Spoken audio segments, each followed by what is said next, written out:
लेकिन अगर हम वही सिचुएशन देखें कि एक लड़की है डिप्रेशन में चली गई है, एंग्जाइटी में चली गई है, थोड़े टाइम के बाद पता चला है कि उस लड़की ने चुप पकड़ लिया है, फिर पता चलता है कि वो तो किसी बीमारियों का शिकार हो गई है, फिर उसके बाद पता लगता है कि वो लड़की तो चल बसी है सिर्फ एक अफेयर की वजह से।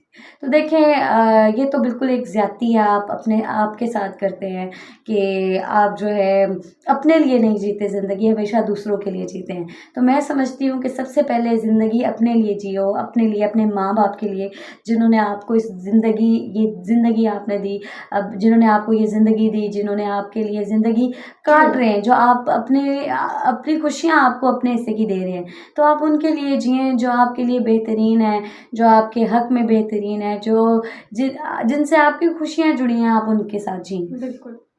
क्या करें, दिल नहीं लगता, बस वही हर टाइम याद रहता है, इसको कैसे ख़त्म करें? देखें इसका तो वाहिद हल ये है कि आप अपनी ज़िंदगी में मूव ऑन करें। देखें आप अगर किसी के पीछे बैठे रहेंगे तो फिर आप बैठे रहेंगे। जब तक आप उसको ज़बरदस्ती अपने दिल दिमाग से नहीं निकालेंगे तो आप डिप्रेशन का शिकार रहेंगे। और सबसे पहले इसके लिए ज़रूरी है कि आप सुबह उठें, शीशे में देखें, कहें कि क्या तुम्हारे आस-पास कोई खड़ा है?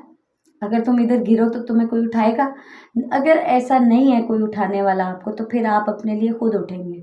आप खुद उठें, फ्रेश हों, सुबह अच्छी मॉर्निंग नमाज़-शमाज़ पढ़ें, आप कुरान पाक पढ़ें। बिज़ी देखिए करें ना, खुद को खुद बिज़ी को करें, और लेकिन चीज़ों ऐसी में एक्टिविटीज़ में जो आपके लिए इंडल्ज अच्छी करें। है। और देखिए मैं समझती हूँ कि मैंने ये भी देखा है कि कुछ लड़कियाँ एक चीज़ से निकलने के लिए दूसरी दूसरी चीज़ में में पड़ पड़ जाती जाती हैं। बिल्कुल। ठीक है, हमने ये भी देखा है और हमने ये चीज़ें देखी हैं और हमने इनसे बहुत सारे वाक़यात देखे हैं कि उल्टा उससे भी ज़्यादा वर्स्ट डबल कंडीशन में चली डबल जाती हैं। हाँ, डबल लॉस में हो तो जाती हैं। सबसे पहले तो आपने देखना है कि हीलिंग का मतलब होता है कि आप एक अल्लाह से नेगेटिव चीज़ के ऊपर कोई पॉजिटिव चीज़ डालोगे। बिल्कुल। आपके ऊपर आप पानी डालोगे तो आग बुझेगी। यार आपके पास फ्री टाइम है, जो मैसेजेस बिल्कुल कर ऐसे रहे ही। हैं, जो आप चैट कर रहे हैं, ठीक है, एक गैर महरम से, वो आप बिल्कुल अल्लाह ऐसे से ही। चैट करें ना। बिल्कुल हम ऐसे ही। नमाज़ में बैठे हैं, आप अल्लाह से वो बात करें। बिल्कुल। और दूसरी बात नूर मैं कहूँगी कि देखिए हमारे पास करने के लिए मैं बहुत कुछ है। समझती हूँ कि एक बंदा जो कुछ करना नहीं माँ-बाप चाहता की ना खिदमत ज़िंदगी कर में, लो बैठ के। जो बंदा ज़िंदगी में कुछ करना नहीं चाहता ना तो उसके पास कोई काम ही नहीं है। लेकिन जो अपनी ज़िंदगी में कुछ अकम्प्लिश करना चाहता है तो बहुत उसके काम है। पास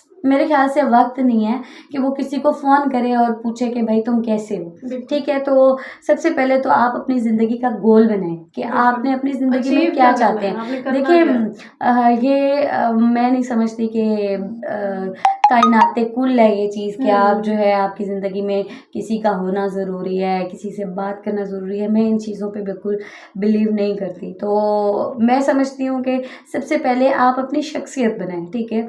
आप स्ट्रॉन्ग होंगे तो आपको इज़्ज़त मिलेगी, अदरवाइज़ मैं नहीं समझती कि एक डिप्रेस्ड बंदे को, एक लागर बंदे को, एक बिल्कुल डम बंदे को जो है मैं नहीं समझती कि लोग जो है बहुत इज़्ज़त की निगाह से देखते हैं। और मैं समझती हूँ कि सेल्फ़ रिस्पेक्ट और रिस्पेक्ट दोनों बहुत इंपॉर्टेंट चीज़ें हैं नूर।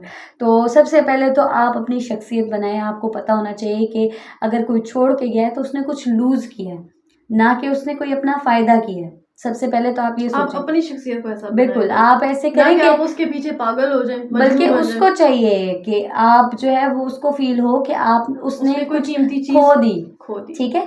तो सबसे पहले मैं समझती हूँ और उसके बाद मैं बात करना चाहूँगी माँ-बाप के बारे में, ठीक है? माँ-बाप को चाहिए कि अपने बच्चों के स्टैंडर्ड्स इस तरह से सेट करें कि बच्चों को पता हो कि यार मैंने इन चीज़ों में पढ़ना है, इन चीज़ों में नहीं पढ़ना। ठीक है? तो सबसे पहले मैं कहती हूँ कि माँ-बाप के लिए ये बहुत ज़रूरी है कि वो ख़ास तौर पे अपनी बेटियों के लिए स्टैंडर्ड सेट करें। बिल्कुल। देखिए हम देखते हैं कि एक कम्युनिटी जो मतलब मिडिल क्लास में हम देखते हैं कि माएँ जो हैं वो बच्चियों को सिखाती ही यही हैं कि बेटा कोई अच्छा रिश्ता आ जाए तुम्हारा, ठीक है? तो वो उस अच्छे रिश्ते के दौड़ में चक्कर और में। वो जो चैलेंजेस बच्चियाँ फेस कर रही होती हैं और जो उन्होंने सोसाइटी के आगे एक शो ऑफ करना होता है कि मेरा एक अच्छा रिश्ता है, तो उसकी भाग दौड़ में बच्चियाँ जाने क्या-क्या गलतियाँ करती हैं, ऐसा ही ठीक है। है? तो